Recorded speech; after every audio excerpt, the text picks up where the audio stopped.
ਬੰਦ ਹੋਵੇਗੀ ਜ਼ੀਰਾ ਸ਼ਰਾਬ ਫੈਕਟਰੀ। ਸੀਐਮ ਭਗਵੰਤ ਮਾਨ ਨੇ ਦਿੱਤੇ ਆਦੇਸ਼, ਬੋਲੇ ਕਾਨੂੰਨੀ ਮਾਹਰਾਂ ਦੇ ਨਾਲ ਸਲਾਹ ਲੈਣ ਤੋਂ ਬਾਅਦ ਲਿਆ ਗਿਆ ਫੈਕਟਰੀ ਬੰਦ ਕਰਨ ਦਾ ਫੈਸਲਾ। ਸ਼ੁੱਧ ਵਾਤਾਵਰਣ ਨੂੰ ਸਾਡੀ ਤਰਜੀਹ। ਸਾਂਝੇ ਮੋਰਚੇ ਦੇ ਵੱਲੋਂ ਵੀ ਸੀਐਮ ਦੇ ਫੈਸਲੇ ਦਾ ਸਵਾਗਤ। ਕਿਹਾ ਮੋਰਚੇ ਦੀ ਮੀਟਿੰਗ ਦੇ ਵਿੱਚ ਲਵਾਂਗੇ ਧਰਨਾ ਚੁੱਕਣ ਦਾ ਫੈਸਲਾ। ਜ਼ੀਰਾ ਦੇ ਵਿੱਚ ਸ਼ਰਾਬ ਫੈਕਟਰੀ ਬਾਹਰ ਜਸ਼ਨ ਦਾ ਮਾਹੌਲ। ਇੱਕ ਸਾਲ ਦੇ ਲਈ ਹੋਰ ਵਧਾਇਆ ਗਿਆ ਜੇਪੀ ਨੱਡਾ ਦਾ ਕਾਰਜਕਾਲ। 2024 ਦੇ ਵਿੱਚ ਨੱਡਾ ਹੀ ਹੋਣਗੇ ਬੀਜੇਪੀ ਦੇ ਪ੍ਰਧਾਨ। ਬੀਜੇਪੀ ਦੀ ਕੌਮੀ ਕਾਰਜਕਾਰਨੀ ਦੇ ਵਿੱਚ ਬੋਲੇ ਅਮਿਤ ਸ਼ਾਹ, ਨੱਡਾ ਦੀ ਪ੍ਰਧਾਨਗੀ 'ਚ ਹੋਣਗੀਆਂ 2024 ਦੀਆਂ ਚੋਣਾਂ। 29 ਤਰੀਕ ਨੂੰ ਪਟਿਆਲਾ ਦੇ ਵਿੱਚ ਲੋਕ ਸਭਾ ਚੋਣਾਂ ਦਾ ਬਿਗਲ ਵਜਾਉਣਗੇ ਅਮਿਤ ਸ਼ਾਹ। ਕੌਮੀ ਪ੍ਰਧਾਨ ਨੱਡਾ ਦੇ ਨਾਲ ਹਰ ਹਲਕੇ ਦਾ ਕਰਨਗੇ ਦੌਰਾ। ਤਿਆਰੀਆਂ ਦੇ ਵਿੱਚ ਜੁਟੀ ਬੀਜੇਪੀ। 84 ਸਿੱਖ ਨਸਲਕੁਸ਼ੀ ਤੇ ਰਾਹੁਲ ਗਾਂਧੀ ਦਾ ਵੱਡਾ ਬਿਆਨ। ਬੋਲੇ ਮਨਮੋਹਨ ਸਿੰਘ ਦੇ ਪ੍ਰਧਾਨ ਮੰਤਰੀ ਦੇ ਵਜੋਂ ਪਾਰਲੀਮੈਂਟ ਦੇ ਵਿੱਚ ਰੱਖੇ ਸਟੈਂਡ ਦਾ ਪੂਰੀ ਤਰ੍ਹਾਂ ਕਰਦਾ ਹਾਂ ਸਮਰਥਨ। ਮੇਰੇ ਅੰਦਰ ਪੰਜਾਬੀਆਂ ਤੇ ਸਿੱਖਾਂ ਦੇ ਲਈ ਬੇਇੰਤਹਾ ਮੁਹੱਬਤ। ਪੀਯੂ ਦੇ ਵਿੱਚ ਨਵੇਂ ਵੀਸੀ ਦੀ ਤਲਾਸ਼ ਦੇ ਵਿਚਾਲੇ ਸੁਖਬੀਰ ਬਾਦਲ ਦੀ ਉਪ ਰਾਸ਼ਟਰਪਤੀ ਤੋਂ ਮੰਗ, ਕਿਸੇ ਸਿੱਖ ਨੂੰ ਦਿੱਤੀ ਜਾਵੇ ਜ਼ਿੰਮੇਵਾਰੀ। ਆਜ਼ਾਦੀ ਤੋਂ ਬਾਅਦ ਨਹੀਂ ਬਣਿਆ ਕੋਈ ਸਿੱਖ ਵਾਈਸ ਚਾਂਸਲਰ। ਚੰਡੀਗੜ੍ਹ ਦੇ ਵਿੱਚ ਫੇਰ ਬਣਿਆ ਬੀਜੇਪੀ ਦਾ ਮੇਅਰ। ਅਨੂਪ ਗੁਪਤਾ ਦੇ ਹੱਥ ਆਈ ਕਮਾਨ। ਸੀਨੀਅਰ ਡਿਪਟੀ ਮੇਅਰ ਅਤੇ ਡਿਪਟੀ ਮੇਅਰ ਦੇ ਅਹੁਦਿਆਂ ਤੇ ਵੀ ਬੀਜੇਪੀ ਦਾ ਹੀ ਕਬਜ਼ਾ।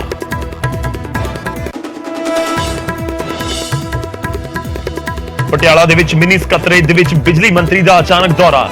ਮੁਲਾਜ਼ਮਾਂ ਦੇ ਨਾਲ ਹੋਈ ਮੁਲਾਕਾਤ। ਕਿਹਾ ਕਿਸੇ ਨੂੰ ਨਹੀਂ ਮਿਲੇਗੀ ਗੜਬੜੀ ਦੀ ਇਜਾਜ਼ਤ। ਚਾਈਨਾ ਡੋਰ ਬੇਜ਼ੁਬਾਨਾਂ ਦੇ ਲਈ ਵੀ ਸਾਬਤ ਹੋ ਰਹੀ ਘਾਤਕ। ਫਾਜ਼ਿਲਕਾ ਦੇ ਵਿੱਚ ਐਸਐਸਪੀ ਦਫ਼ਤਰ ਦੀ ਛੱਤ ਦੇ ਉੱਤੇ ਮਿਲੇ ਮਰੇ ਹੋਏ ਪੰਛੀ। ਸੋਸ਼ਲ ਮੀਡੀਆ ਤੇ ਵਾਇਰਲ ਹੋ ਰਿਹਾ ਵੀਡੀਓ।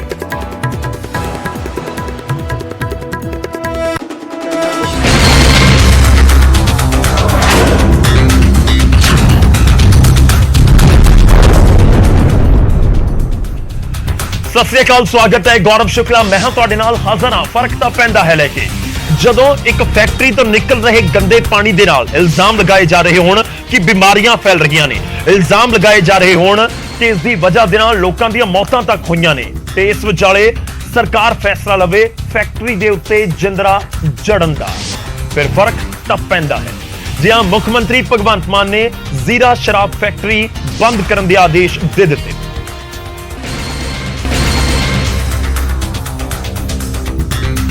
ਸੀਐਮ ਨੇ ਕਿਹਾ ਕਿ ਪੰਜਾਬ ਦੀ ਹਵਾ ਖਰਾਬ ਕਰਨ ਦੀ ਇਜਾਜ਼ਤ ਕਿਸੇ ਨੂੰ ਨਹੀਂ ਦਿੱਤੀ ਜਾਵੇਗੀ। ਇਸ ਲਈ ਕਾਨੂੰਨੀ ਜਾਣਕਾਰਾਂ ਦੇ ਨਾਲ ਗੱਲਬਾਤ ਤੋਂ ਬਾਅਦ ਇਹ ਵੱਡਾ ਫੈਸਲਾ ਲਿਆ ਗਿਆ ਹੈ। ਭਵਿੱਖ ਦੇ ਵਿੱਚ ਜੇਕਰ ਕੋਈ ਵੀ ਮਾਹੌਲ ਖਰਾਬ ਕਰਨ ਦੀ ਕੋਸ਼ਿਸ਼ ਕਰੇਗਾ ਤਾਂ ਉਸ ਨੂੰ ਬਖਸ਼ਿਆ ਨਹੀਂ ਜਾਵੇਗਾ। ਪੰਜਾਬ ਦਾ ਪਾਣੀ, ਪੰਜਾਬ ਦੀ ਹਵਾ ਤੇ ਪੰਜਾਬ ਦੀ ਧਰਤੀ ਦੀ ਸ਼ੁੱਧਤਾ ਲਈ ਤੇ ਲੋਕ ਹਿੱਤਾਂ ਨੂੰ ਧਿਆਨ 'ਚ ਰੱਖਦੇ ਹੋਏ ਤੇ ਕਾਨੂੰਨੀ ਮਾਹਰਾਂ ਨਾਲ ਸਲਾਹ ਮਸ਼ਵਰਾ ਕਰਨ ਤੋਂ ਬਾਅਦ ਸਰਕਾਰ ਹੁਣ ਇਸ ਪੋਜੀਸ਼ਨ 'ਚ ਹੈਗੀ ਕਿ ਅੱਜ ਮੈਂ ਐਲਾਨ ਕਰਦਾ ਕਿ ਮਾਲਬਰੋ ਕੰਪਨੀ ਜਿਹੜੀ ਜੀਰਾ ਦੇ ਵਿੱਚ ਹੈ ਸ਼ਰਾਬ ਫੈਕਟਰੀ, ਉਹਨੂੰ ਤੁਰੰਤ ਪ੍ਰਭਾਵ ਤੇ ਬੰਦ ਕਰਨ ਦੇ ਨਿਰਦੇਸ਼ ਜਾਰੀ ਕਰ ਦਿੱਤੇ ਗਏ। ਕਿਸਾਨ ਲੰਬੇ ਸਮੇਂ ਤੋਂ ਫੈਕਟਰੀ ਬੰਦ ਕਰਵਾਉਣ ਨੂੰ ਲੈ ਕੇ ਪ੍ਰਦਰਸ਼ਨ ਕਰ ਰਹੇ ਸਨ। ਇਲਾਕਾ ਵਾਸੀਆਂ ਦਾ ਦਾਅਵਾ ਸੀ ਕਿ ਫੈਕਟਰੀ ਦੇ ਨੇੜੇ ਦੇ ਪਿੰਡਾਂ ਦੇ ਵਿੱਚ ਦੂਸ਼ਿਤ ਪਾਣੀ ਹੋਣ ਦੇ ਨਾਲ ਕੈਂਸਰ, ਕਾਲਾ ਪੀਲੀਆ ਵਰਗੀਆਂ ਬਿਮਾਰੀਆਂ ਵੱਧ ਰਹੀਆਂ ਨੇ। ਫੈਕਟਰੀ ਬੰਦ ਕਰਵਾਉਣ ਨੂੰ ਲੈ ਕੇ ਕਿਸਾਨ ਅਤੇ ਪੁਲਿਸ ਆਮੋ ਸਾਹਮਣੇ ਵੀ ਹੋਏ ਸਨ। ਪੁਲਿਸ ਨੇ ਕਾਫੀ ਪ੍ਰਦਰਸ਼ਨਕਾਰੀਆਂ ਨੂੰ ਹਿਰਾਸਤ ਦੇ ਵਿੱਚ ਵੀ ਲਿਆ ਸੀ। ਖੈਰ, ਲੋਕਾਂ ਦੀ ਸਿਹਤ ਤੇ ਮੰਗ ਨੂੰ ਧਿਆਨ ਦੇ ਵਿੱਚ ਰੱਖਦੇ ਹੋਣ ਜਦੋਂ ਫੈਕਟਰੀ ਨੂੰ ਬੰਦ ਕਰਨ ਦਾ, ਕਰੀਬ 16 ਸਾਲ ਪੁਰਾਣੀ ਫੈਕਟਰੀ ਨੂੰ ਬੰਦ ਕਰਨ ਦਾ ਫੈਸਲਾ ਸੀਐਮ ਸੁਣਾ ਦੇਣ, ਫਿਰ ਫਰਕ ਤਾਂ ਪੈਂਦਾ ਹੈ। ਇਸ ਸਭ ਦੇ ਵਿਚਾਲੇ ਫੈਕਟਰੀ ਦੇ ਵਕੀਲ ਦਾ ਬਿਆਨ ਵੀ ਸਾਹਮਣੇ ਆਇਆ। ਫੈਕਟਰੀ ਜੋ ਜ਼ੀਰਾ ਦੇ ਵਿੱਚ ਹੈ ਤੇ ਉਸ ਨੂੰ ਬੰਦ ਕਰਨ ਦਾ ਆਦੇਸ਼ ਮੁੱਖ ਮੰਤਰੀ ਨੇ ਦਿੱਤਾ ਹੈ ਤਾਂ ਉਸ ਦੇ ਵਕੀਲ ਕੀ ਕਹਿ ਰਹੇ ਨੇ? ਮਾਲਬਰੋਜ਼ ਕੰਪਨੀ ਦੇ ਵਕੀਲ ਨੇ ਪੁਨੀਤ ਬਾਲੀ, ਉਹਨਾਂ ਦੇ ਵੱਲੋਂ ਇਹ ਬਿਆਨ ਦਿੱਤਾ ਗਿਆ ਤੇ ਕਿਹਾ ਕਿ ਸਾਡੇ ਤੱਕ ਕੋਈ ਨੋਟਿਸ ਪਹੁੰਚਿਆ ਹੀ ਨਹੀਂ, ਯਾਨੀ ਕਿ ਫੈਕਟਰੀ ਪ੍ਰਬੰਧਕਾਂ ਤੱਕ, ਫੈਕਟਰੀ ਤੱਕ ਸਰਕਾਰ ਦਾ ਕੋਈ ਨੋਟਿਸ ਨਹੀਂ ਪਹੁੰਚਿਆ। ਤੇ ਨਾਲ ਹੀ ਦਾਅਵਾ ਕੀਤਾ ਗਿਆ ਕਿ ਐਨਜੀਟੀ ਤੋਂ, ਨੈਸ਼ਨਲ ਗ੍ਰੀਨ ਟ੍ਰਿਬਿਊਨਲ ਤੋਂ ਫੈਕਟਰੀ ਨੂੰ ਕਲੀਨ ਚਿੱਟ ਮਿਲੀ ਹੋਈ ਸੀ। ਫੈਕਟਰੀ ਮਾਲਕ ਹੁਣ ਅੱਗੇ ਦਾ ਫੈਸਲਾ ਲੈਣਗੇ। ਪੁਨੀਤ ਬਾਲੀ ਇਹ ਜ਼ਿਕਰ ਕਰਦੇ ਹੋਏ ਨਜ਼ਰ ਆਏ ਕਿ ਦੇਖੇ ਜਾਣਗੇ ਕਿ ਲੀਗਲ ਐਸਪੈਕਟਸ ਕੀ ਹੋ ਸਕਦੇ ਨੇ, ਕਿਸ ਤਰੀਕੇ ਨਾਲ ਅੱਗੇ ਵਧਿਆ ਜਾ ਸਕਦਾ ਹੈ ਉਸ ਦੇ ਉੱਤੇ, ਯਾਨੀ ਕਿ ਫੈਕਟਰੀ ਦੇ ਪ੍ਰਬੰਧਕ ਹਾਈ ਕੋਰਟ ਦੇ ਵਿੱਚ ਇਸ ਫੈਸਲੇ ਨੂੰ ਲੈ ਕੇ ਜਾ ਸਕਦੇ ਨੇ। ਇਹ ਪੁਨੀਤ ਬਾਲੀ ਦੇ ਬਿਆਨ ਤੋਂ ਸਮਝਿਆ ਜਾ ਸਕਦਾ ਹੈ। ਜਿਹੜੀ ਕੰਪਨੀ ਵੀ ਹੈਗੀ ਉਹਨਾਂ ਨੂੰ ਵੀ ਕੋਈ ਹਜੇ ਤੱਕ ਆਰਡਰ ਤਾਂ ਆਇਆ ਨਹੀਂ ਹੈ ਕੋਈ ਵੀ, ਜੋ ਮੇਰੇ ਨਾਲ ਗੱਲ ਹੋਈ ਹੈ ਉਹਨਾਂ ਨੂੰ ਵੀ ਇੱਕ ਟਵਿੱਟਰ ਦੇ ਰਾਹੀਂ ਜਾਂ ਇੱਕ ਸੀਐਮ ਸਾਹਿਬ ਦੀ ਕੁਝ ਇੰਟਰਵਿਊ ਜਾਂ ਕੋਈ ਸਟੇਟਮੈਂਟ ਦੇ ਰਾਹੀਂ ਪਤਾ ਲੱਗਿਆ ਕਿ there is some closure order which has been passed. ਸੋ ਦੇਖੋ ਜਦ ਤੱਕ ਆਰਡਰ ਤੁਹਾਡੇ ਕੋਲ ਫਿਜ਼ੀਕਲੀ ਨਾ ਆਏ, ਜਦ ਤੱਕ ਸਾਰਾ ਮਸਲਾ ਡਿਸਕਸ ਨਾ ਹੋ ਸਕੇ ਉਹਦਾ ਬੇਸਿਸ ਕੀ ਹੈਗਾ, ਕਿਉਂਕਿ ਉਹਨਾਂ ਦਾ ਇਹ ਕਹਿਣਾ ਉਹਨਾਂ ਨੂੰ ਨੋਟਿਸ ਕੋਈ ਨਹੀਂ ਆਇਆ ਅਜੇ ਤੱਕ। So we will see whatever legal option. ਖੈਰ ਦੇਖਣਾ ਹੋਵੇਗਾ ਕਿ ਹੁਣ ਫੈਸਲੇ ਦੇ ਉੱਤੇ ਫੈਕਟਰੀ ਦੇ ਪ੍ਰਬੰਧਕ ਕੀ ਕੁਝ ਫੈਸਲਾ ਕਰਦੇ ਨੇ ਔਰ ਕਿਸ ਤਰੀਕੇ ਨਾਲ ਕੋਰਟ ਦੇ ਵਿੱਚ ਚੈਲੰਜ ਕਰਦੇ ਨੇ ਜਾਂ ਨਹੀਂ। ਇਸ ਸਭ ਦੇ ਵਿਚਾਲੇ ਅੱਗੇ ਵਧਦਿਆਂ ਤੇ ਗੱਲ ਹੋਵੇਗੀ ਭਾਰਤ ਜੋੜੋ ਯਾਤਰਾ ਦੀ। ਭਾਰਤ ਜੋੜੋ ਯਾਤਰਾ ਦੇ 6ਵੇਂ ਦਿਨ ਰਾਹੁਲ ਗਾਂਧੀ ਨੇ ਹੁਸ਼ਿਆਰਪੁਰ ਦੇ ਵਿੱਚ ਬੀਜੇਪੀ ਐਮਪੀ ਵਰੁਣ ਗਾਂਧੀ ਨੂੰ ਲੈ ਕੇ, ਉਹਨਾਂ ਦੇ ਭਰਾ ਵੀ ਨੇ, ਉਹਨਾਂ ਨੂੰ ਲੈ ਕੇ ਬਿਆਨ ਦਿੱਤਾ।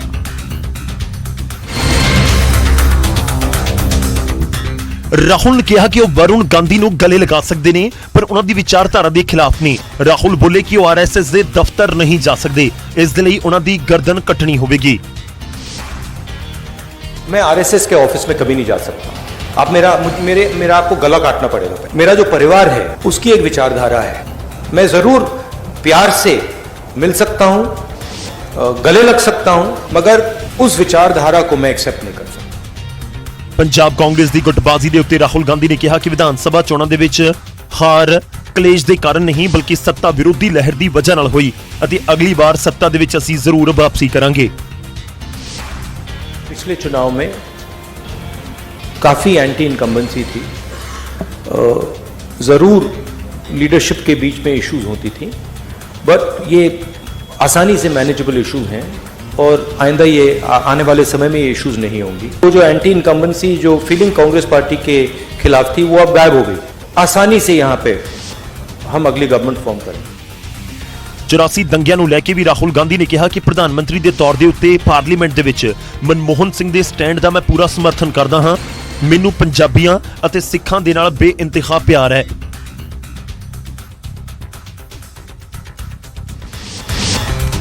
ਇਸ ਸਭ ਦੇ ਵਿਚਾਲੇ ਹੁਸ਼ਿਆਰਪੁਰ ਦੇ ਵਿੱਚ ਭਾਰਤ ਜੋੜੋ ਯਾਤਰਾ ਦੌਰਾਨ ਇੱਕ ਸ਼ਖਸ ਨੇ ਸੁਰੱਖਿਆ ਘੇਰਾ ਤੋੜ ਕੇ ਰਾਹੁਲ ਗਾਂਧੀ ਦੇ ਨੇੜੇ ਪਹੁੰਚਣ ਦੀ ਕੋਸ਼ਿਸ਼ ਵੀ ਕੀਤੀ।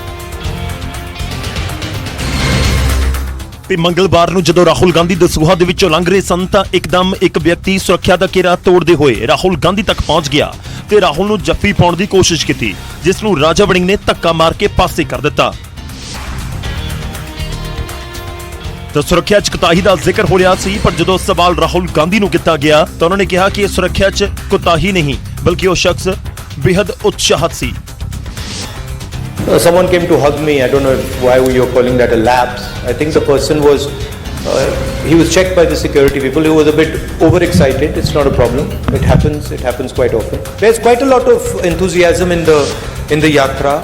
Many people get overexcited, and that was a case where he was a bit extra charged up. So there's no problem. It's happened many times before.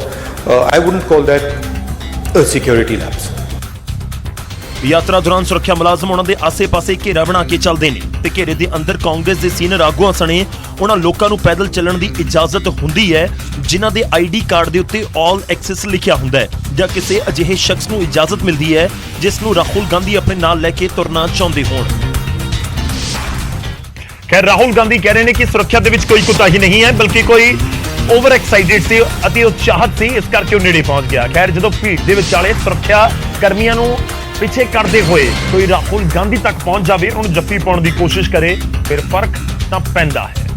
ਕਿ ਰਾਹੁਲ ਗਾਂਧੀ ਦਾਅਵਾ ਕਰ ਰਹੇ ਨੇ ਕਿ ਅਗਲੀ ਵਾਰ ਪੰਜਾਬ ਦੇ ਵਿੱਚ ਉਹ ਸਰਕਾਰ ਬਣਾਉਣਗੇ, ਯਾਨੀ ਕਿ ਕਾਂਗਰਸ ਸਰਕਾਰ ਬਣਾਏਗੀ। ਪਰ ਦੂਜੇ ਪਾਸੇ ਬੀਜੇਪੀ ਇਸ ਸਮੇਂ ਫੋਕਸ ਕਰ ਰਹੀ ਹੈ 2024 ਦੀਆਂ ਲੋਕ ਸਭਾ ਚੋਣਾਂ ਦੇ ਉੱਤੇ। ਪੰਜਾਬ ਦੇ ਵਿੱਚ ਬੀਜੇਪੀ ਸਿਆਸੀ ਤੌਰ ਤੇ ਇੱਕ ਵੱਡੇ ਪਲਾਨ ਦੇ ਨਾਲ ਮੈਦਾਨ 'ਚ ਉਤਰਨ ਦੀ ਤਿਆਰੀ ਦੇ ਵਿੱਚ ਲੱਗੀ ਹੋਈ ਹੈ। 2024 ਦੇ ਲਈ ਬੀਜੇਪੀ ਰਣਨੀਤੀ ਬਣਾਉਣ ਦੇ ਵਿੱਚ ਲੱਗੀ ਹੋਈ ਹੈ। ਅਮਿਤ ਸ਼ਾਹ ਤੇ ਜੇਪੀ ਨੱਡਾ ਕਮਾਨ ਸੰਭਾਲਣਗੇ। 29 ਤਰੀਕ ਨੂੰ ਆਉਂਦੀ 29 ਜਨਵਰੀ ਨੂੰ ਪਟਿਆਲਾ ਪਹੁੰਚ ਰਹੇ ਨੇ ਦੇਸ਼ ਦੇ ਗ੍ਰਹਿ ਮੰਤਰੀ ਅਮਿਤ ਸ਼ਾਹ ਤੇ ਅਮਿਤ ਸ਼ਾਹ ਦੀ ਫੇਰੀ ਨੂੰ ਲੈ ਕੇ ਇਸ ਸਮੇਂ ਪੰਜਾਬ ਬੀਜੇਪੀ ਦੇ ਆਗੂ ਤਿਆਰੀਆਂ ਦੇ ਵਿੱਚ ਲੱਗੇ ਹੋਏ ਨੇ। ਸੁਭਾਸ਼ ਸ਼ਰਮਾ ਇਹ ਜ਼ਿਕਰ ਕਰਦੇ ਹੋਏ ਨਜ਼ਰ ਆਏ ਮੀਡੀਆ ਦੇ ਨਾਲ ਗੱਲਬਾਤ ਕਰਦੇ ਹੋਏ ਕਿ 29 ਤਰੀਕ ਨੂੰ ਪਟਿਆਲਾ ਤੋਂ ਬਿਲਕੁਲ ਅਮਿਤ ਸ਼ਾਹ ਦੇ ਵੱਲੋਂ ਵਜਾਇਆ ਜਾਵੇਗਾ। 29 ਨੂੰ ਪਟਿਆਲਾ ਦੇ ਵਿੱਚ ਅਮਿਤ ਸ਼ਾਹ ਗ੍ਰਹਿ ਮੰਤਰੀ ਰੈਲੀ ਕਰਨਗੇ। 13 ਲੋਕ ਸਭਾ ਹਲਕੇ ਕਵਰ ਕਰਨਗੇ ਅਮਿਤ ਸ਼ਾਹ ਅਤੇ JP Nadda. JP Nadda BJP ਦੇ ਕੌਮੀ ਪ੍ਰਧਾਨ ਜਿਨ੍ਹਾਂ ਨੂੰ 1 ਸਾਲ ਹੋਰ ਉਹਨਾਂ ਦਾ ਕਾਰਜਕਾਲ ਵਧਾ ਦਿੱਤਾ ਗਿਆ ਹੈ ਤੇ ਇਸ ਵਿਚਾਲੇ 29 ਤਰੀਕ ਦਾ ਪੰਜਾਬ ਬੀਜੇਪੀ ਇੰਤਜ਼ਾਰ ਕਰ ਰਹੀ ਹੈ ਔਰ ਉਸ ਦੇ ਲਈ ਖੂਬ ਤਿਆਰੀਆਂ ਵੀ ਕਰਨ ਦੇ ਵਿੱਚ ਲੱਗੀ ਹੋਈ ਹੈ। गृह मंत्री श्री अमित शाह जी 29 जनवरी ਨੂੰ ਪੰਜਾਬ ਦੇ ਦੌਰੇ ਤੇ ਆ ਰਹੇ ਨੇ ਔਰ ਉਸ ਦੌਰਾਨ ਉਹ ਪਟਿਆਲਾ ਲੋਕ ਸਭਾ ਦੇ ਅੰਦਰ ਜਨ ਸਭਾ ਵੀ ਕਰਨਗੇ ਔਰ ਪਟਿਆਲਾ ਲੋਕ ਸਭਾ ਦੇ ਜਿਹੜੇ ਭਾਰਤੀ ਜਨਤਾ ਪਾਰਟੀ ਦੇ ਪ੍ਰਮੁੱਖ ਲੀਡਰ ਸਾਹਿਬਾਨ ਨੇ, ਜ਼ਿਲ੍ਹਿਆਂ ਦੇ ਆਫਿਸ ਬੀਰਰ ਸਾਹਿਬਾਨ ਨੇ, ਉਹਨਾਂ ਨਾਲ ਮੀਟਿੰਗ ਕਰਕੇ ਪਟਿਆਲਾ ਲੋਕ ਸਭਾ ਚੁਣਾਵ ਦੀ ਸਾਰੀ ਰਣਨੀਤੀ ਨੂੰ ਵੀ ਅੰਤਿਮ ਰੂਪ ਦੇਣਗੇ। ਪੂਰੇ ਦੇਸ਼ ਦੇ ਅੰਦਰ ਹੀ ਗ੍ਰਹਿ ਮੰਤਰੀ ਜੀ ਦਾ ਦੌਰਾ ਸ਼ੁਰੂ ਹੋਇਆ ਹੈ ਲੋਕ ਸਭਾ ਚੋਣਾਂ ਦੀਆਂ ਤਿਆਰੀਆਂ ਨੂੰ ਲੈ ਕੇ। ਸਾਡੇ ਕੌਮੀ ਪ੍ਰਧਾਨ ਜੈ ਪ੍ਰਕਾਸ਼ ਨੱਡਾ ਜੀ ਔਰ ਮਾਨनीय ਅਮਿਤ ਸ਼ਾਹ ਜੀ, ਇਹ ਦੋਨੋਂ ਨੇਤਾ ਸਾਰੀਆਂ ਲੋਕ ਸਭਾ 'ਚ ਵਾਰੀ-ਵਾਰੀ ਇੱਕ ਵਾਰੀ ਜਾਣਗੇ। ਜੋ ਪੰਜਾਬ ਦੇ ਅੰਦਰ ਵੀ 13 ਦੀਆਂ 13 ਲੋਕ ਸਭਾ ਜਿਨ੍ਹਾਂ ਦਾ ਦੌਰਾ ਅਗਲੇ ਕੁਝ ਮਹੀਨਿਆਂ 'ਚ ਹੋਏਗਾ, ਉਹਦੀ ਸ਼ੁਰੂਆਤ ਪਟਿਆਲੇ ਤੋਂ ਗ੍ਰਹਿ ਮੰਤਰੀ ਅਮਿਤ ਸ਼ਾਹ ਜੀ ਕਰ ਰਹੇ ਨੇ। ਉਧਰ ਬੀਜੇਪੀ ਦੀ ਕੌਮੀ ਕਾਰਜਕਾਰਨੀ ਦੀ ਬੈਠਕ ਦੇ ਵਿੱਚ ਪਾਰਟੀ ਦੇ ਪ੍ਰਧਾਨ ਕੌਮੀ ਪ੍ਰਧਾਨ ਜੇਪੀ ਨੱਡਾ ਦੀ ਐਕਸਟੈਂਸ਼ਨ ਦੇ ਉੱਤੇ ਮੋਹਰ ਲਗਾ ਦਿੱਤੀ।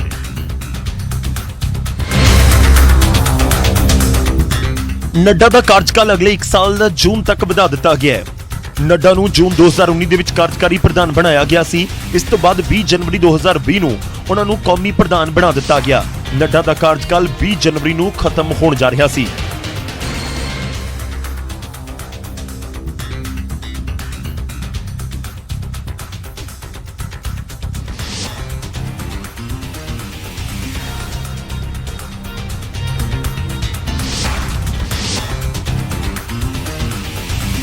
ਲਗਾਤਾਰ ਦੂਜੀ ਵਾਰ ਪ੍ਰਧਾਨ ਬਣਨ ਵਾਲੇ ਨੱਡਾ ਤੀਜੇ ਬੀਜੇਪੀ ਆਗੂ ਨੇ।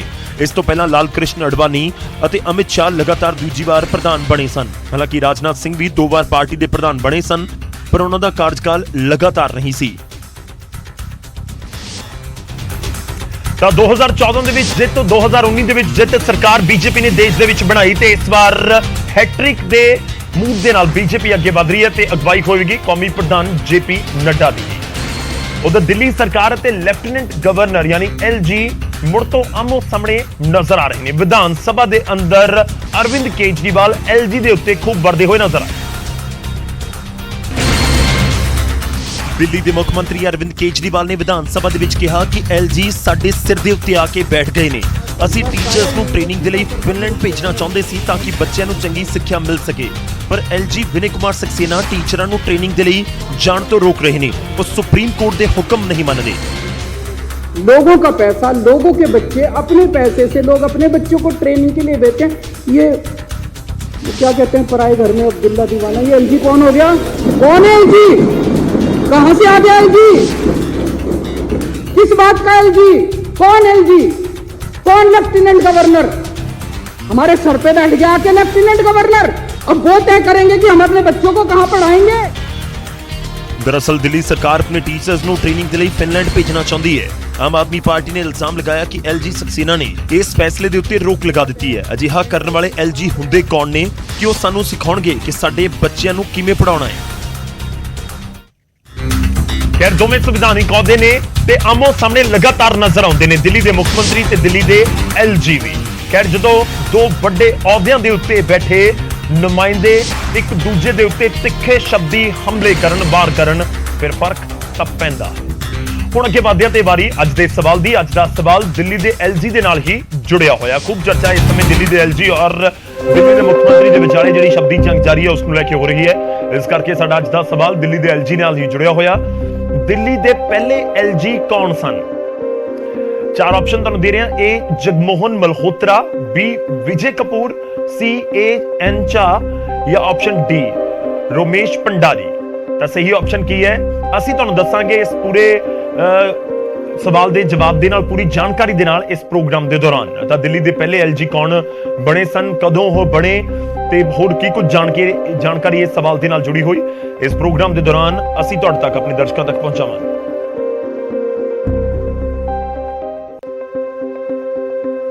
ਹੁਣ ਅੱਗੇ ਵਧਦਿਆਂ ਤੇ ਗੱਲ ਹੋਵੇਗੀ ਰਾਜਧਾਨੀ ਚੰਡੀਗੜ੍ਹ ਦੀ। ਚੰਡੀਗੜ੍ਹ ਨਗਰ ਨਿਗਮ ਦੇ ਤਿੰਨੋਂ ਅਹੁਦਿਆਂ ਦੇ ਉੱਤੇ ਬੀਜੇਪੀ ਨੇ ਜਿੱਤ ਹਾਸਲ ਕਰ ਲਈ।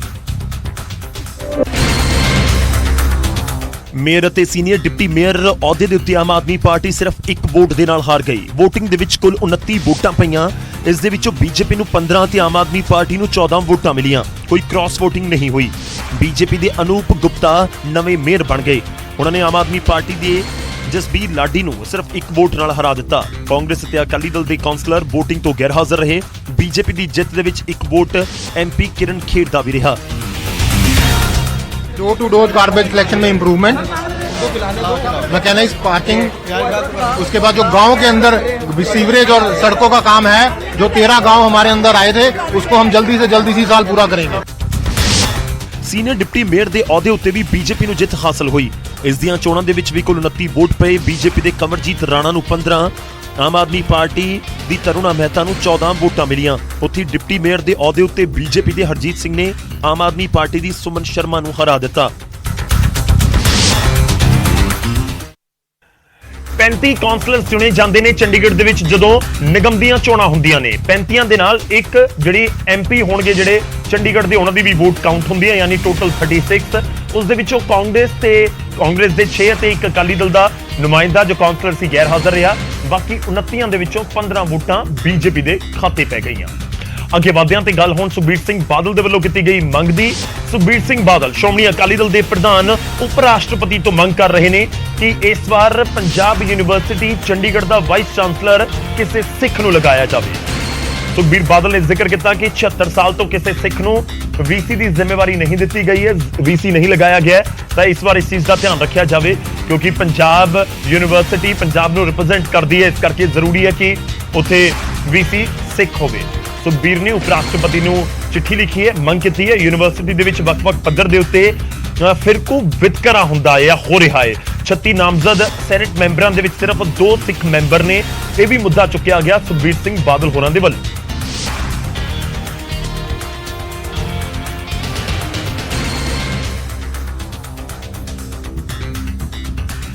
ਅਗਲੀ ਖਬਰ ਦਾ ਰੁਖ ਕਰਦੇ ਹਾਂ। ਖਬਰ ਦਿੱਲੀ ਤੋਂ ਹੈ। ਕੰਝਾਵਲਾ ਕਾਂਡ ਦੇ ਵਿੱਚ ਦਿੱਲੀ ਪੁਲਿਸ ਨੇ FIR ਦੇ ਵਿੱਚ ਕਤਲ ਦੀ ਧਾਰਾ 302 ਵੀ ਜੋੜ ਦਿੱਤੀ।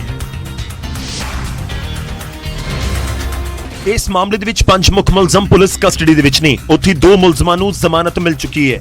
ਪਹਿਲਾਂ ਮੁਲਜ਼ਮਾਂ ਦੇ ਖਿਲਾਫ ਧਾਰਾ 304 ਲਗਾਈ ਗਈ ਸੀ, ਪਰ ਜਾਂਚ ਤੋਂ ਬਾਅਦ ਹੁਣ ਪੁਲਿਸ ਨੇ 304 ਦੀ ਥਾਂ ਧਾਰਾ 302 ਲਗਾ ਦਿੱਤੀ ਹੈ। ਨਵੇਂ ਸਾਲ ਦੀ ਰਾਤ ਕਾਰ ਸਵਾਰ ਨੌਜਵਾਨਾਂ ਨੇ ਸਕੂਟੀ ਸਵਾਰ ਅੰਜਲੀ ਨੂੰ ਟੱਕਰ ਮਾਰ ਦਿੱਤੀ ਸੀ। ਉਸ ਤੋਂ ਬਾਅਦ ਅੰਜਲੀ ਨੂੰ ਕਾਰ ਦੇ ਨਾਲ ਤਕਰੀਬਨ 13 ਕਿਲੋਮੀਟਰ ਤੱਕ ਘੜੀਸਿਆ ਗਿਆ। ਇਸ ਘਟਨਾ ਦੇ ਵਿੱਚ ਅੰਜਲੀ ਦੀ ਦਰਦਨਾਕ ਮੌਤ ਹੋ ਗਈ ਸੀ।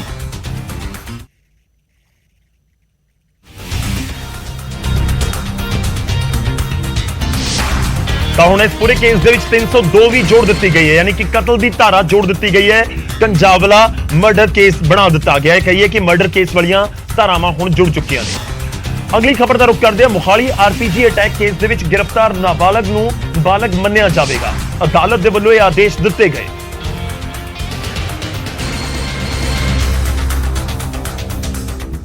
ਇਸ ਬਾਰੇ ਜੁਵੇਨਾਈਲ ਜਸਟਿਸ ਬੋਰਡ ਨੇ ਹੁਕਮ ਜਾਰੀ ਕਰ ਦਿੱਤੇ ਨੇ। ਪੁਲਿਸ ਨੂੰ ਪਹਿਲੇ ਦਿਨ ਤੋਂ ਹੀ ਸ਼ੱਕ ਸੀ ਕਿ ਮੁਲਜ਼ਮ ਬਾਲਗ ਹੈ। ਹਾਲਾਂਕਿ ਪੁਲਿਸ ਨੇ ਆਧੁਨਿਕ ਤਰੀਕੇ ਨਾਲ ਇਸ ਨੂੰ ਸਾਬਿਤ ਕਰ ਦਿੱਤਾ। ਪਹਿਲੀ ਵਾਰ ਪੁੱਛਗਿੱਛ ਦੇ ਵਿੱਚ ਪੁਲਿਸ ਨੂੰ ਸ਼ੱਕ ਹੋ ਗਿਆ ਸੀ ਕਿ ਮੁਲਜ਼ਮ ਨਾਬਾਲਗ ਨਹੀਂ ਹੈ। ਇਸ ਤੋਂ ਬਾਅਦ ਪੁਲਿਸ ਨੇ ਅਦਾਲਤ ਦੇ ਵਿੱਚ ਅਰਜ਼ੀ ਦੇ ਕੇ ਉਸ ਦਾ ਟੈਸਟ ਕਰਵਾਇਆ। ਇਸ ਟੈਸਟ ਨੂੰ PGI ਦੇ ਮਾਹਰ ਡਾਕਟਰਾਂ ਦੀ ਟੀਮ ਨੇ ਕੀਤਾ, ਜਿਸ ਤੋਂ ਬਾਅਦ ਮੋਹਾਲੀ ਕੋਰਟ ਨੇ ਫੈਸਲਾ ਲਿਆ ਕਿ ਮੁਲਜ਼ਮ ਨੂੰ ਬਾਲਗ ਮੰਨਿਆ ਜਾਵੇ।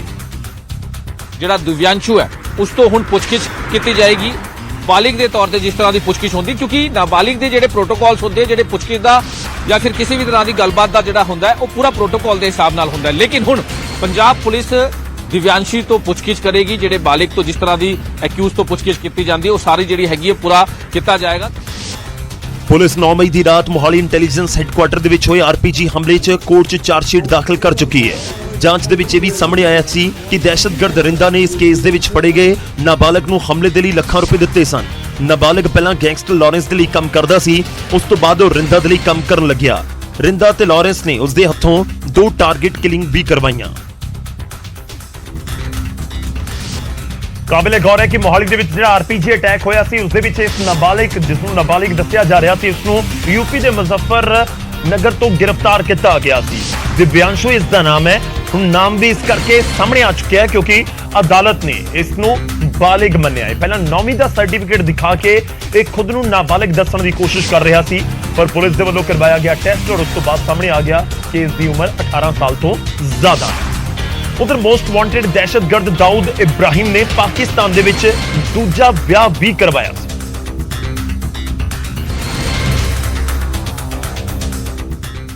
ਦਾਊਦ ਦੀ ਭੈਣ ਹਸੀਨਾ ਪਾਰਕਰ ਦੇ ਬੇਟੇ ਅਲੀ ਸ਼ਾਹ ਨੇ NIA ਦੇ ਸਾਹਮਣੇ ਇਹ ਖੁਲਾਸਾ ਕੀਤਾ। ਅਲੀ ਨੇ ਏਜੰਸੀ ਨੂੰ ਦੱਸਿਆ ਕਿ ਦਾਊਦ ਨੇ ਪਹਿਲੀ ਪਤਨੀ ਮਜਹਬੀ ਨੂੰ ਅਜੇ ਤੱਕ ਤਲਾਕ ਨਹੀਂ ਦਿੱਤਾ ਅਤੇ ਉਹ ਅਜੇ ਵੀ ਕਰਾਚੀ ਦੇ ਵਿੱਚ ਹੀ ਹੈ। ਅਲੀ ਨੇ NIA ਦੇ ਸਾਹਮਣੇ ਇਹ ਬਿਆਨ ਸਤੰਬਰ 2022 ਚ ਦਿੱਤੇ ਸਨ। ਇਸ ਤੋਂ ਬਾਅਦ NIA ਨੇ ਕਈ ਥਾਵਾਂ ਦੇ ਉੱਤੇ ਛਾਪੇ ਮਾਰੇ ਅਤੇ ਦਾਊਦ ਦੇ ਨੈਟਵਰਕ ਦੇ ਨਾਲ ਜੁੜੇ ਕਈ ਲੋਕਾਂ ਨੂੰ ਗ੍ਰਿਫਤਾਰ ਕੀਤਾ, ਜਿਸ ਤੋਂ ਬਾਅਦ ਏਜੰਸੀ ਨੇ ਕੋਰਟ ਦੇ ਸਾਹਮਣੇ ਚਾਰਜਸ਼ੀਟ ਪੇਸ਼ ਕੀਤੀ ਸੀ। ਅਲੀ ਨੇ NIA ਨੂੰ ਦੱਸਿਆ ਕਿ ਦਾਊਦ ਦਾ ਦੂਜੇ ਵਿਆਹ ਦਾ ਮਕਸਦ ਕੀ ਸੀ, ਕਿਉਂਕਿ ਉਹ ਜਾਂਚ ਏਜੰਸੀਆਂ ਦਾ ਧਿਆਨ ਮਹਜਬੀ ਤੋਂ ਹਟਾਉਣਾ ਚਾਹੁੰਦਾ ਸੀ। ਅਲੀ ਜੁਲਾਈ 2022 ਦੇ ਵਿੱਚ ਦੁਬਈ 'ਚ ਆਪਣੇ ਕੰਮ ਦੇ ਸਿਲਸਿਲੇ 'ਚ ਗਿਆ ਸੀ। ਉੱਥੇ ਉਹ ਮਹਜਬੀ ਦੇ ਨਾਲ ਮਿਲਿਆ ਸੀ। ਇਸ ਮੁਲਾਕਾਤ ਦੇ ਵਿੱਚ ਹੀ ਮਹਜਬੀ ਨੇ ਦੱਸਿਆ ਕਿ ਦਾਊਦ ਨੇ ਦੂਜਾ ਵਿਆਹ ਕਰ ਲਿਆ ਹੈ। ਮਹਜਬੀ ਭਾਰਤ ਦੇ ਵਿੱਚ ਆਪਣੇ ਰਿਸ਼ਤੇਦਾਰਾਂ ਨਾਲ WhatsApp ਦੇ ਉੱਤੇ ਗੱਲ ਕਰਦੀ ਹੈ।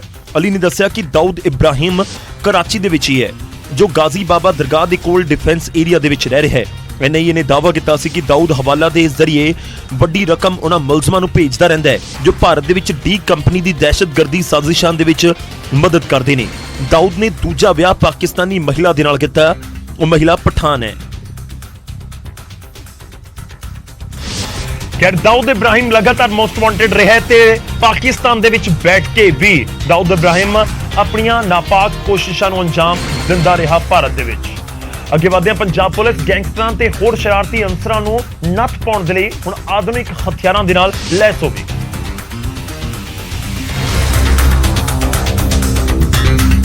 ਤੇ ਪੰਜਾਬ ਪੁਲਿਸ ਫਰੰਟਲਾਈਨ ਮੁਲਾਜ਼ਮਾਂ ਨੂੰ ਹੁਣ AK-47 ਰਾਈਫਲਸ ਅਤੇ ਬੁਲੇਟ ਪ੍ਰੂਫ ਜੈਕਟਸ ਮੁਹੱਈਆ ਕਰਵਾਏਗੀ। ਪਹਿਲੇ ਗੇੜ ਦੇ ਵਿੱਚ ਸਟੇਟ ਸਪੈਸ਼ਲ ਸੈੱਲ ਅਤੇ ਐਂਟੀ ਗੈਂਗਸਟਰ ਟਾਸਕ ਫੋਰਸ ਦੇ ਜਵਾਨਾਂ ਨੂੰ ਆਧੁਨਿਕ ਹਥਿਆਰਾਂ ਅਤੇ ਬੁਲੇਟ ਪ੍ਰੂਫ ਜੈਕਟਾਂ ਦੇ ਨਾਲ ਲੈਸ ਕੀਤਾ ਜਾਵੇਗਾ, ਜਦਕਿ ਅਗਲੇ ਪੜਾਵਾਂ ਦੇ ਵਿੱਚ ਜ਼ਿਲ੍ਹਾਵਾਰ ਆਧੁਨਿਕ ਹਥਿਆਰ ਅਤੇ ਬੁਲੇਟ ਪ੍ਰੂਫ ਜੈਕਟਾਂ ਦਿੱਤੀਆਂ जाएंगियां। जैसे AGTF की हमारी टीम्स हैं, जो ऑपरेशनल टीम्स हैं, उनके पास रहेंगी। इसी तरह से डिस्ट्रिक्ट में जो स्पेशल टीम्स हैं, जैसे इवन पुलिस स्टेशन लेवल पे भी जो फ्रंट जो लाइन पे काम करते हैं, उन सब के पास रहेंगे। ਦੱਸ ਦਈਏ ਕਿ ਬੀਤੇ ਦਿਨੀ ਗੈਂਗਸਟਰਾਂ ਦੇ ਨਾਲ ਹੋਏ ਮੁਕਾਬਲੇ ਦੇ ਵਿੱਚ ਕਾਂਸਟੇਬਲ ਕੁਲਦੀਪ ਸਿੰਘ ਸ਼ਹੀਦ ਹੋ ਗਏ ਸਨ, ਜਦਕਿ ਕਈ ਹੋਰਨਾਂ ਥਾਵਾਂ ਤੇ ਪੁਲਿਸ ਅਤੇ ਗੈਂਗਸਟਰਾਂ ਦੇ ਵਿਚਾਲੇ ਸਿੱਧੇ ਮੁਕਾਬਲੇ ਹੋ ਚੁੱਕੇ ਨੇ, ਜਿਸ ਕਾਰਨ ਹੁਣ ਪੁਲਿਸ ਜਵਾਨਾਂ ਦੀ ਸੁਰੱਖਿਆ ਪੁਖਤਾ ਕਰਨ ਦੀ ਕੋਸ਼ਿਸ਼ ਦੇ ਵਿੱਚ ਪ੍ਰਸ਼ਾਸਨ ਲੱਗਿਆ ਹੋਇਆ ਹੈ। ਖੈਰ ਜਦੋਂ ਆਧੁਨਿਕ ਹਥਿਆਰਾਂ ਦੇ ਨਾਲ ਵਾਰਦਾਤਾਂ ਨੂੰ ਅੰਜਾਮ ਦੇਣ ਵਾਲੇ ਦਹਿਸ਼ਤਗਰਦੀ ਜਾਂ ਗੈਂਗਸਟਰਾਂ ਦਾ ਮੁਕਾਬਲਾ ਕਰਨ ਦੇ ਲਈ ਵੀ ਪੁਲਿਸ ਦੇ ਜਵਾਨਾਂ ਦੇ ਹੱਥ ਵੀ ਦਿੱਤੇ ਜਾਣ ਆਧੁਨਿਕ ਹਥਿਆਰ, ਫਿਰ ਫਰਕ ਤਾਂ ਪੈਂਦਾ। ਹੁਣ ਅੱਗੇ ਵਧਦੇ ਹਾਂ ਤੇ ਗੱਲ ਹੋਵੇਗੀ ਇਤਿਹਾਸ ਦੀ। 17 ਜਨਵਰੀ ਦਾ ਇਤਿਹਾਸ ਕੀ ਕਹਿੰਦਾ ਉਹ ਤੁਹਾਨੂੰ ਦੱਸਾਂਗੇ। 17 ਜਨਵਰੀ ਦਾ ਇਤਿਹਾਸ ਇੱਕ ਮੰਦਭਾਗੀ ਘਟਨਾ ਦੇ ਨਾਲ ਜੁੜਿਆ ਹੋਇਆ ਹੈ। ਜੀ ਹਾਂ, ਜਾਪਾਨ ਦੇ ਵਿੱਚ ਇੱਕ ਜ਼ਬਰਦਸਤ ਭੂਚਾਲ ਆਇਆ ਸੀ 17 ਜਨਵਰੀ ਦੇ ਹੀ ਦਿਨ। ਜਾਪਾਨ ਦੇ ਵਿੱਚ 7.2 ਤੀਬਰਤਾ ਦਾ ਭੂਚਾਲ ਆਇਆ ਸੀ। ਸਾਲ ਸੀ 1995। ਜਾਂ 17 ਜਨਵਰੀ 1995 ਨੂੰ ਜਾਪਾਨ ਦੇ ਵਿੱਚ ਆਏ ਭੂਚਾਲ 'ਚ ਜਾਪਾਨ ਅੱਧਾ ਹਿੱਲ ਗਿਆ ਸੀ, ਅੱਧਾ ਹਿੱਸਾ ਜਾਪਾਨ ਦਾ ਹਿੱਲ ਗਿਆ ਸੀ ਅਤੇ ਹਜ਼ਾਰਾਂ ਲੋਕਾਂ ਦੀ ਜਾਨ ਚਲੀ ਗਈ ਸੀ, ਯਾਨੀ ਮੌਤ ਹੋ ਗਈ ਸੀ। ਇਹ ਭੂਚਾਲ ਇਤਿਹਾਸ ਦੇ ਸਭ ਤੋਂ ਖਤਰਨਾਕ ਜ਼ਲਜ਼ਲਿਆਂ ਦੇ ਵਿੱਚੋਂ ਇੱਕ ਮੰਨਿਆ ਜਾਂਦਾ ਹੈ। ਇਤਿਹਾਸ ਦੇ ਸਭ ਤੋਂ ਖਤਰਨਾਕ ਜੋ ਭੂਚਾਲ ਆਏ ਉਹਨਾਂ ਦੇ ਵਿੱਚ ਇਸ ਭੂਚਾਲ ਦੀ ਤੀਬਰਤਾ 7.2 ਮਾਪੀ ਗਈ। ਨਾਲ ਹੀ ਕਿਹਾ ਜਾਂਦਾ ਹੈ ਕਿ ਕੋਬੇ ਸ਼ਹਿਰ ਦੇ ਵਿੱਚ ਇਸ ਭੂਚਾਲ ਦੇ ਨਾਲ ਲੱਖਾਂ ਲੋਕ ਪ੍ਰਭਾਵਿਤ ਹੋਏ ਸਨ। ਇਸ ਭੂਚਾਲ ਦੀ ਵਜ੍ਹਾ ਦੇ ਨਾਲ ਇਸ ਸ਼ਹਿਰ ਦੇ ਰੇਲਵੇ ਨੈਟਵਰਕ ਤੋਂ ਲੈ ਕੇ ਬਿਜਲੀ ਸਪਲਾਈ ਤੱਕ ਸਭ ਕੁਝ ਪ੍ਰਭਾਵਿਤ ਹੋ ਗਿਆ ਸੀ। ਉੱਥੇ ਕਈ ਪੁਰਾਣੇ ਪੁਲ ਵੀ ਧਰਾਸ਼ਾਈ ਹੋ ਗਏ ਸਨ, ਜਿਸ ਦੇ ਵਿੱਚ ਵੀ ਲੋਕਾਂ ਨੂੰ ਪਰੇਸ਼ਾਨੀ ਹੋਈ, ਨੁਕਸਾਨ ਬਹੁਤ ਹੋਇਆ ਔਰ ਕਈ ਵਰ੍ਹੇ ਲੱਗ ਗਏ 1995 ਤੋਂ ਬਾਅਦ ਜਾਪਾਨ ਨੂੰ ਇਸ ਭੂਚਾਲ ਤੋਂ ਉਭਰਨ ਦੇ ਵਿੱਚ।